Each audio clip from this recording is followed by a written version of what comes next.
Hi అండి, అందరికీ నమస్తే. నేను అనుకోకుండా దీపంని గ్లాస్తోని నిన్న బయట తులసి మొక్క దగ్గర అయితే వదిలేశాను. అది రాత్రంతా వదిలేయడం వల్ల బాగా చెమ్మ పట్టేసింది. తెల్లవారు నేను సడన్గా దీపం వెలిగించేసరికి గ్లాస్ అయితే విరిగిపోయింది.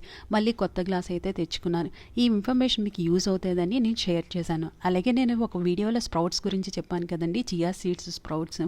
అవైతే మొలకలు అయితే బాగా వచ్చేసాయి. ఇంకా అది తినడం అయితే నేను స్టార్ట్ చేశాను. అలాగే ఫేస్ మీద ఓపెన్ పోర్స్ ఉంటాయి కదండి, అవి తగ్గడానికి అని చెప్పేసి నేను హోమ్ రెమెడీ ఇది ఎప్పుడు చేస్తూ ఉంటాను. ఒక 2 స్పూన్స్ టమాటా రసంకి అయితే ఒక స్పూన్ హనీ, అలాగే ఒక స్పూన్ నిమ్మకాయ రసం అయితే బాగా మిక్స్ చేసుకొని ఫేస్ని అయితే బాగా వాష్ చేసిన తర్వాత ఇది ఫేస్ మీద అయితే అప్లై చేసుకుంటాను. అది పావుగంట అయిన తర్వాత వాష్ చేసేసుకుంటాను. తర్వాత ఏమైనా కొంచెం మాయిశ్చరైజర్ ఏమైనా ఉంటే రాసుకుంటే స్కిన్ డ్రైనెస్ అనేది తగ్గుతుంది కూడా. అలాగే మీరు ఇది యూజ్ చేసే ముందు ఫస్ట్ ప్యాచ్ టెస్ట్ అయితే చేసుకోండి. ఎందుకంటే ఏమైనా ఇచ్చింగ్ ఉంటే తెలిసిపోతుంది మీకు.